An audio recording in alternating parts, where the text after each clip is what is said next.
नमस्कार मित्रों, ये TWR इंडिया की प्रस्तुति है और आप देख रहे हैं कार्यक्रम सत्यवचन। दोस्तों, आपके ऊपर परमेश्वर का अनुग्रह है, इसलिए आज का दिन उसने आपको दिया है और आप सदा परमेश्वर के प्रति धन्यवादी बने रहें, क्योंकि वो अपना अनुग्रह हर एक मनुष्य पर बनाए रखता है। आपको जीवन दिया है और आज उसने सुबेरे आपको उठाया। सत्यवचन आपके और मेरे जीवन के सत्य को प्रकट करने का कार्यक्रम है। सत्यवचन जीवन के अर्थ को प्रकट करता है। सत्यवचन परमेश्वर के सत्य को प्रकट करता है और सत्यवचन परमेश्वर के वचन पवित्र शास्त्र बाइबल का सरल रीति से व्याख्या करता है, ताकि आप परमेश्वर को समझ सकें कि वह आपसे कितना प्रेम करता है। पवित्र शास्त्र बाइबल परमेश्वर के प्रेम का प्रकाशन है, जिसे कि प्रेम पत्र कहा गया है परमेश्वर के द्वारा से मनुष्यों के लिए। ये परमेश्वर से मिलने का मार्ग है। ये युगों से लोगों के जीवन को नया जीवन प्रदान करते आ रहा है।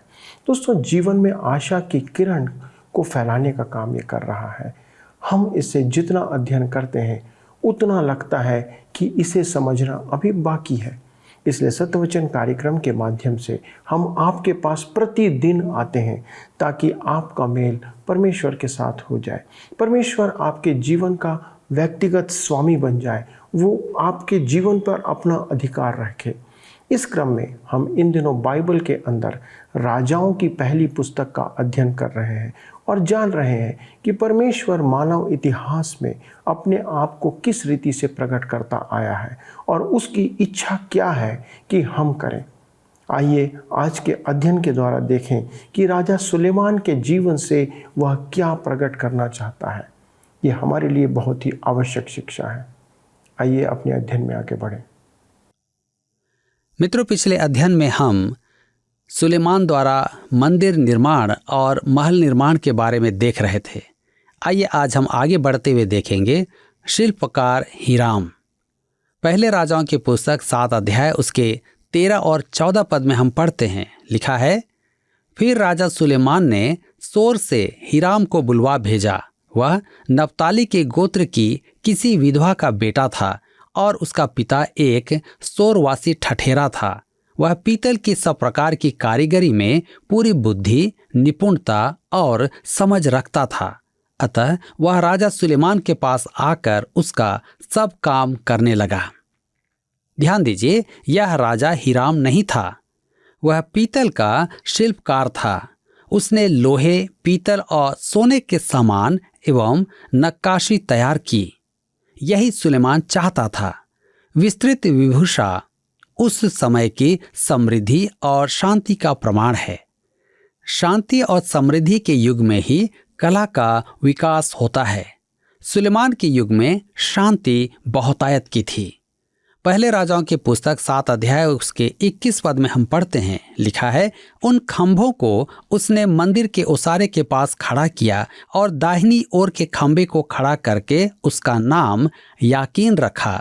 फिर बाईं ओर के खंभे को खड़ा करके उसका नाम बोआज रखा। याकीन का अर्थ है परमेश्वर स्थिर रखेगा। बोआज का अर्थ है इसमें ही सामर्थ्य है।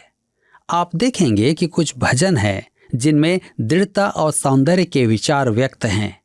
उदाहरण के लिए भजन संहिता 96 उसके 6 में देखते हैं, उसके चारों ओर वैभव और ऐश्वर्य हैं, उसके पवित्र स्थान में सामर्थ्य और शोभा है। सामर्थ्य से यहाँ अर्थ है उद्धार। परमेश्वर अपनों का उद्धार करने में सक्षम है। शोभा से अभिप्राय है आराधना की शोभा। हमें पवित्रता की शोभा में परमेश्वर की आराधना करनी है। मंदिर में ये खंभे मुख्य हैं। आत्मिक रूप से देखा जाए तो ये 2 खंभे परमेश्वर के प्रत्येक उपासक के जीवन में होना आवश्यक है, अर्थात उनकी उपासना में। यदि आप परमेश्वर की आराधना करने जा रहे हैं तो आपको पाप से मुक्त कराने में परमेश्वर की सामर्थ्य का अनुभव होना आवश्यक है। इसके बाद ही आप पवित्रता की शोभा में आराधना करने में सक्षम होंगे। आराधना के लिए एक सुंदर पवित्र स्थान हो तो मैं उसमें कोई बुराई नहीं देखता हूँ। मेरे विचार में तो यह एक अच्छी बात है। एक सुंदर आराधना स्थल आराधना के लिए प्रेरणादायक होता है, परंतु उससे आराधना की प्रेरणा मिले यह सदा संभव नहीं और निश्चय ही वह आराधना का विकल्प नहीं है। हम पवित्रता की शोभा में आराधना करते हैं।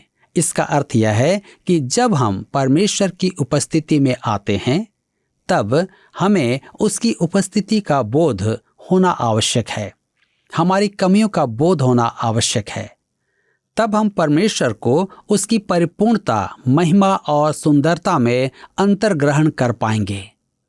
यशाया का यही अनुभव था जब उसने मंदिर में परमेश्वर का दर्शन पाया था। उसने परमेश्वर को ऊंचे सिंहासन पर विराजमान और परमेश्वर की ज्योति में उसने स्वयं को देखा तो पाया कि वह अशुद्ध था। अतः उसने कहा, यशाया नबी की पुस्तक 6 अध्याय उसके 5 पद में, तब मैंने कहा, हाय मैं नष्ट हुआ, हाय क्योंकि मैं अशुद्ध होंठ वाला मनुष्य हूँ और अशुद्ध होंठ वाले मनुष्यों के बीच में रहता हूँ, क्योंकि मैंने सेनाओं के यहोवा महाराजा धीराज को अपनी आंखों से देखा है। याकीन और बोआज सच्चे आराधकों के प्रतीक हैं, अर्थात एक उद्धार प्राप्त आत्मा जो पवित्र परमेश्वर की उपस्थिति में आती है।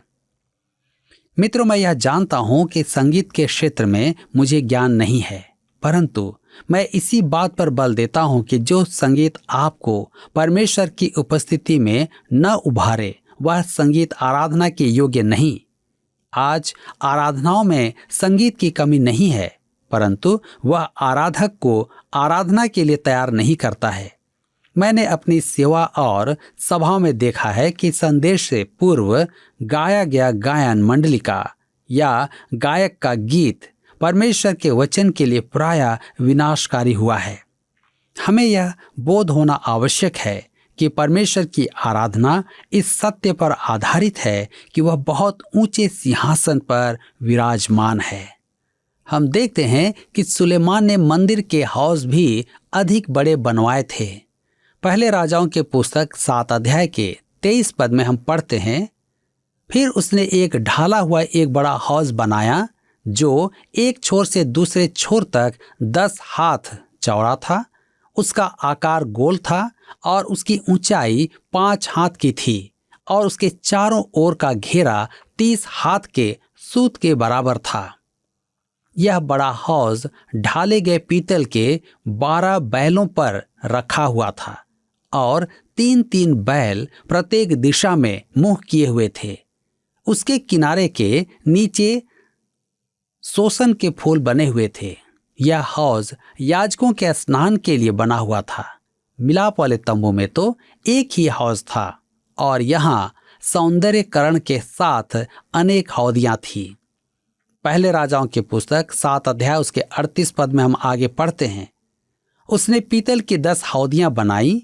एक एक हौदी में 40-40 बत पानी समाता था और एक एक हौदी 4-4 हाथ चौड़ी थी और 10 ठेलों में से एक एक पर एक एक हौदी थी। 10 हौदियां इस उद्देश्य से बनाई गई थी कि होम बलि की सामग्री उसमें धोई जाए। मन के शोधन के लिए आकार और सुंदरता से अधिक कुछ और आवश्यक है। आज अनेक कलीसियाओं में आकर्षक आराधनाएं होती हैं, परंतु वे न तो आराधकों का शोधन करती हैं और न ही उन्हें परमेश्वर की उपस्थिति में लाती हैं। इन आराधनाओं के द्वारा न तो आत्मा को नव जीवन प्राप्त होता है और न ही चित्त को शांति और न आनंद प्राप्त होता है। संसार की सब हौदियां किसी का भी पाप नहीं धो सकती हैं। हौदी का पानी धोता है। पानी परमेश्वर के वचन का प्रतीक है। परमेश्वर के वचन में खाए जाने का अर्थ है जीवन में वचन को व्यवहारिक बनाना। हम पहले राजाओं की पुस्तक 7 अध्याय उसके 48 और 39 पद में पढ़ते हैं, यहोवा के भवन के जितने पात्र थे सुलेमान ने सब बनाए, अर्थात सोने की वेदी और सोने की वह मेज जिस पर भेंट की रोटी रखी जाती थी और चोखे सोने की दीवटें जो भीतरी कोठरी के आगे 5 तो दक्षिण की ओर और 5 उत्तर की ओर रखी गई और सोने के फूल। मिलाप वाले तंबू में एक दीपदान था जो मसीह का प्रतीक था। मंदिर में 10 दीपदान थे। यही संख्या में बढ़ाए गए थे जिसका हमारे जीवन में कोई अर्थ अवश्य है। हमारे आज के समाज में प्रभु यीशु मसीह के साथ अधिक अनौपचारिकता का संकट बढ़ रहा है। उदाहरण के लिए, एक दिन मैं एक संदेश सुन रहा था जिसमें प्रचारक ने आधे संदेश में ही प्रभु यीशु का नाम 50 से अधिक बार लिया। उसका नाम बार बार लेने का अर्थ यही है कि हम दीपदानों की संख्या बढ़ा रहे हैं। मैंने अनेकों को यह भी कहते सुना है कि वे प्रभु यीशु मसीह की संगति में आएंगे और उसके साथ बैठकर बातें करेंगे। मित्रों, हो सकता है कि वह ऐसा करे, मैं नहीं जानता, परंतु बाइबल में महिमामय मसीह के साथ ऐसी अनौपचारिकता का उल्लेख कहीं नहीं है। जब वह इस पृथ्वी पर था तब एक व्यक्ति उसके निकटतम था जो उसकी गोद में सिर रखता था, उसे झिड़कता था, उसे सुझाव देता था। वह यूहन्ना था। परंतु यही यूहन्ना इस महिमामय मसीह को देखकर लिखता है प्रकाशित वाक्य की पुस्तक 1 अध्याय उसके 17 पद में, जब मैंने उसे देखा तो उसके पैरों पर मुर्दा सा गिर पड़ा। उसने मुझ पर अपना दाहिना हाथ रख कर कहा, मत डर, मैं प्रथम और अंतिम और जीवता हूं। मेरे विचार में मैं और आप इसी स्थिति में होंगे जब हम मसीह की उपस्थिति में आएंगे। मेरे मित्रों, हम दीपदानों की संख्या ना बढ़ाएं, उसके साथ अनौपचारिक संबंध बनाने का प्रयास ना करें।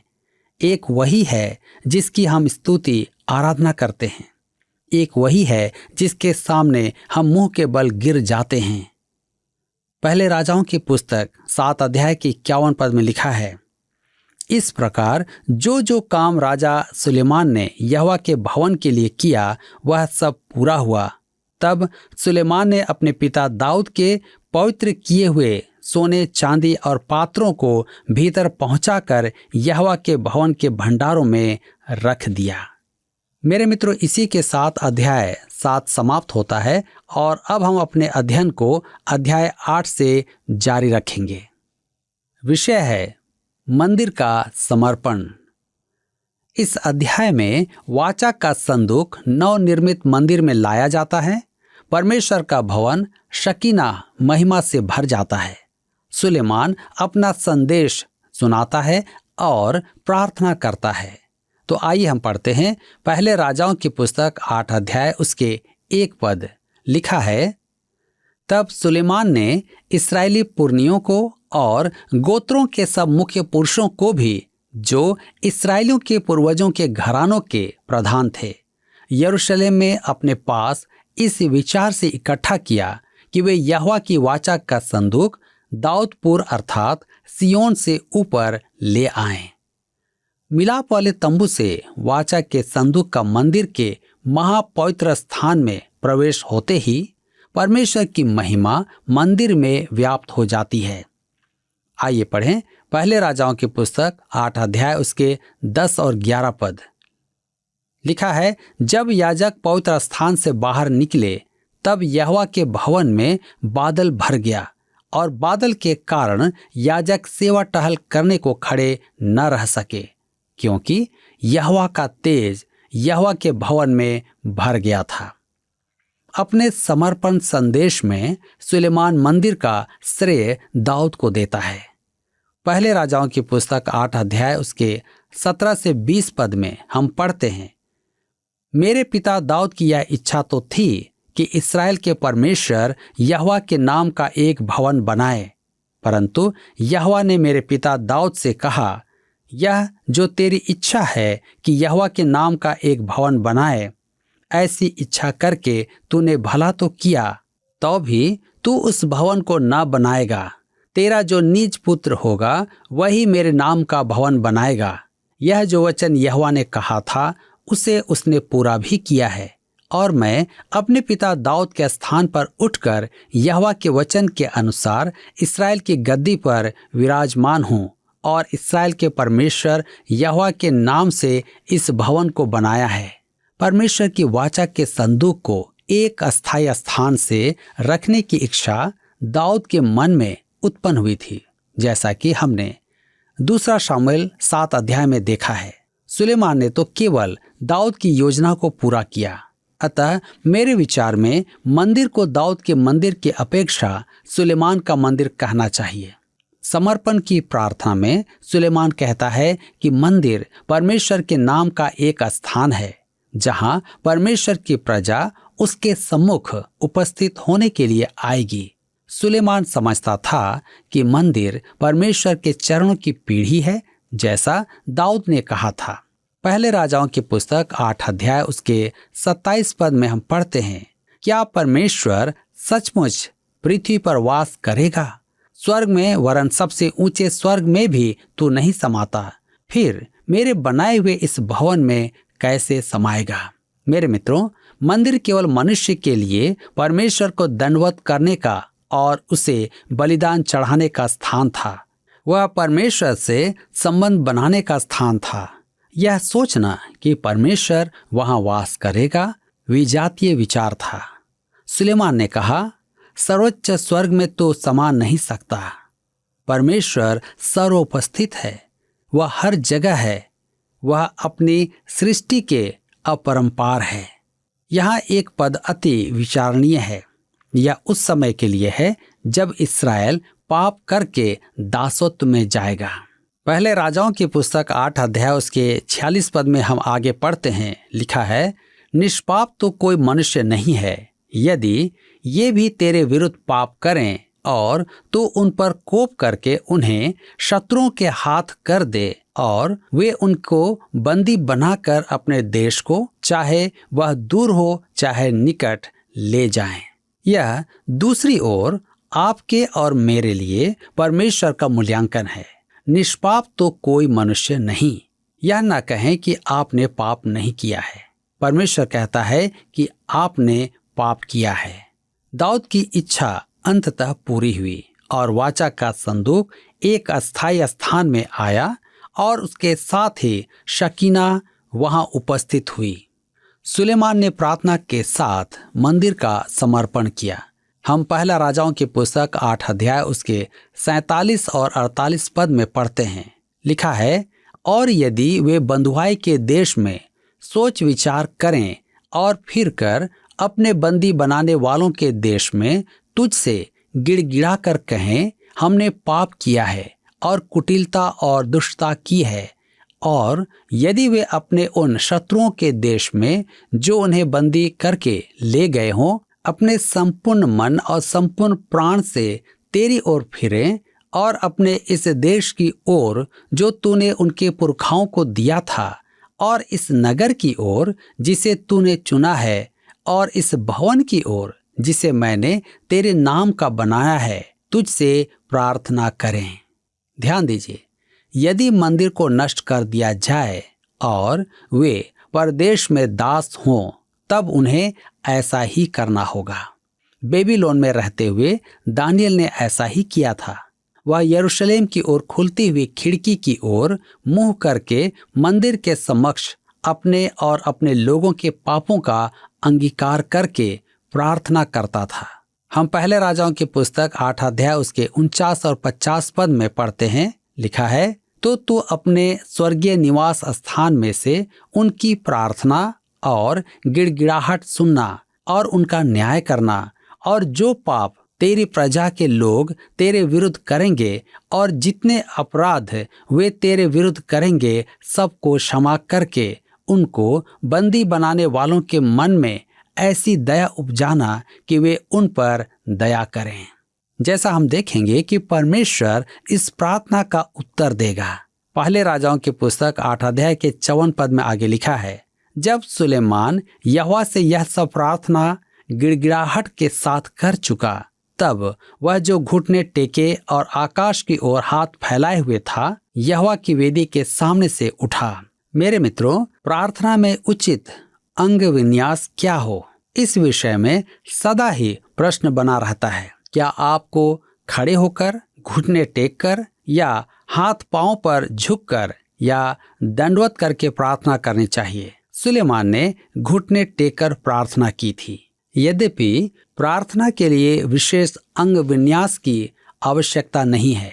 आप किसी भी अंग विन्यास में प्रार्थना कर सकते हैं। यहाँ घुटने टेकना दर्शाया गया है। मेरे विचार में विक्टर ह्यूगो ने कहा था कि अंग विन्यास से निरपेक्ष आत्मा अनेक बार घुटने टेकती है, मन की दशा देखी जाती है। यही महत्वपूर्ण है। पहले राजाओं की पुस्तक 8 अध्याय उसके 63 से 65 पद में हम आगे पढ़ते हैं। और जो पशु सुलेमान ने मेल बलि में यहोवा को चढ़ाए वे 22,000 बैल और 1,20,000 भेड़ें थी।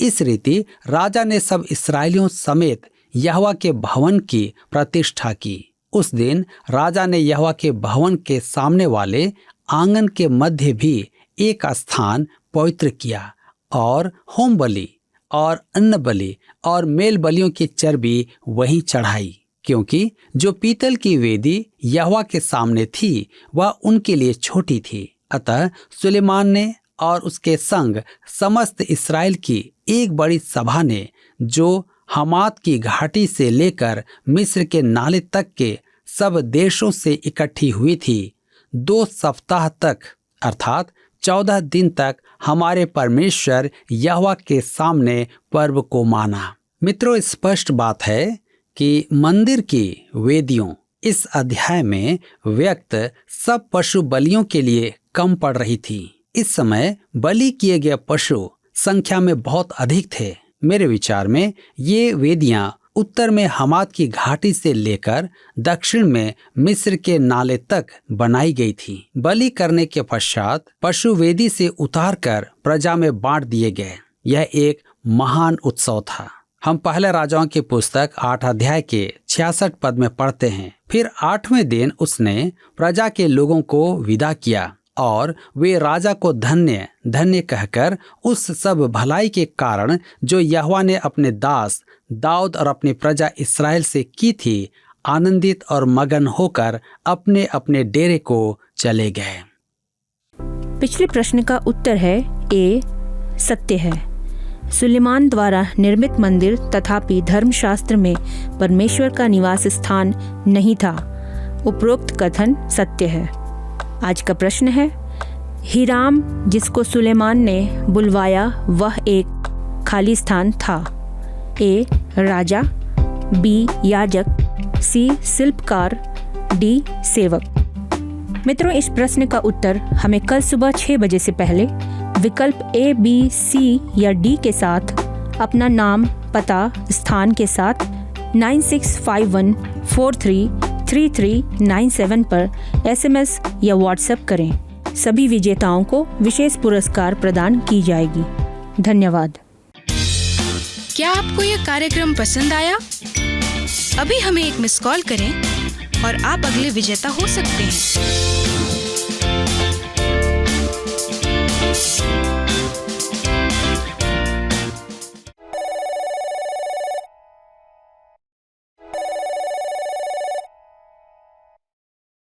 प्रिय मित्रों, आपने देखा कि सुलेमान राजा की प्रार्थना प्रकट करती है कि परमेश्वर पापी मनुष्य से मिल सकता है। हम परमेश्वर के विरुद्ध क्या क्या कार्य करते हैं ये मायने नहीं रखता, यदि हम उसके पास आने के लिए तैयार हो जाते हैं तब। बस परमेश्वर हमारे जीवन में नम्रता से भरा हुआ मन देखना चाहता है, एक पश्चातापी हृदय देखना चाहता है। बल्कि हम ये कह सकते हैं कि परमेश्वर वास्तव में ऐसे मन को ढूंढ रहा है जिसमें वह स्वयं बस सके, क्योंकि वो आपके हृदय में अपना वास करना चाहता है। जो कुछ भी यहाँ कहा गया है सब प्रभु यीशु मसीह और उसके क्रूस के बारे में कहा गया है। यह इस बात को स्पष्ट करता है, और जैसे प्रभु यीशु मसीह ने कहा कि कोई मनुष्य पिता के पास नहीं पहुँच सकता सिवाय मेरे द्वारा। यीशु ने हमारे पापों का भार क्रूस पर उठा लिया। इसलिए यदि उसके नाम से हम परमेश्वर से प्रार्थना करते हैं तो वह हमारी प्रार्थना को सुनता है। यूहन्ना रचित सुसमाचार 16 अध्याय 24 पद में वचन कहता है, अब तक तुमने मेरे नाम से कुछ नहीं मांगा, मांगो तो पाओगे ताकि तुम्हारा आनंद पूरा हो जाए। दोस्तों, हम चाहते तो हैं लेकिन परमेश्वर से मांगते नहीं हैं। यदि आज हम उससे मांगेंगे, प्रभु यीशु मसीह के नाम से यदि आप उससे पुकारेंगे और कुछ भी मांगेंगे, तो वो आपकी प्रार्थना को निश्चित सुनेगा। दोस्तों, आपको फिर से मैं स्मरण दिला रहा हूँ कि आप यदि हमसे इस्राएल और यहूदा के राजाओं के और समकालीन भविष्यवक्ताओं के ऊपर एक अध्ययन चार्ट प्राप्त करना चाहते हैं तो हमसे संपर्क करें, फ़ोन, SMS या पत्र के द्वारा, और अपना पता हमें भेजें ताकि हम आपको ये अध्ययन सामग्री भेज सकें। परमेश्वर आप सबों को बहुत आयत से आशीष दे। आइए हम प्रार्थना के साथ समाप्त करें कि परमेश्वर हमें एक प्रार्थना का जीवन दे ताकि सदैव की आशीष हम पर छाया करती रहे। आइए प्रार्थना करें। हमारे स्वर्गीय पिता, हम धन्यवाद देते हैं प्रभु यीशु मसीह के लिए, जिसके द्वारा से आपने हमें सारी आशीषों को प्रदान किया। हमारे बदले आपने उसे क्रूस पर मार डाला और उसके उस मृत्यु के द्वारा आपने हम पर अपनी दया को प्रकट किया कि उसके कोड़े खाने से हम चंगे हुए, उसके मार खाने से हमने उद्धार प्राप्त किया। पिता, इस समय हम विशेष तौर पे प्रार्थना करते हैं हमारे उन परिवारों के लिए जो टूटे हुए दशा में हैं। पिता, आज हमारे बहुत से परिवार आप में दृढ़ ना होने के कारण टूट गए हैं। पति और पत्नी के बीच में लड़ाई झगड़े हैं, पति और पत्नी कई बार तलाक ले रहे हैं, बच्चे और माता पिता में अनबन है, सास और बहू में लड़ाई झगड़े हैं। हर रीति से प्रभु परिवार टूटे हुए हैं। अनुग्रह करें, आज अपना प्रेम उनके हृदय में डालें, आपका वचन उनके मनों को तोड़े ताकि वे नम्र और दीन होकर एक दूसरे को क्षमा करने वाले हों। जैसे आपने हमें क्षमा किया, वैसे ही हम एक दूसरे को क्षमा करने की आत्मा प्राप्त करें। पिता, आप इस प्रार्थना को सुने और अपनी महिमा के लिए इसे ग्रहण करें। प्रभु यीशु क्रिस्ट के नाम से मांगते हैं, आमीन। मित्रों, आपकी उपस्थिति के लिए बहुत बहुत धन्यवाद। अगले प्रसारण में आपसे फिर मुलाकात होगी। तब तक परमेश्वर के वचन में बने रहें और उसकी आशीषों में बढ़ते चले जाएं। जी हाँ, एक बार फिर से निवेदन करूँगा, एक फ़ोन करना ना भूलें। प्रभु आपको अनेक अनेक आशीषों से परिपूर्ण करें। धन्यवाद।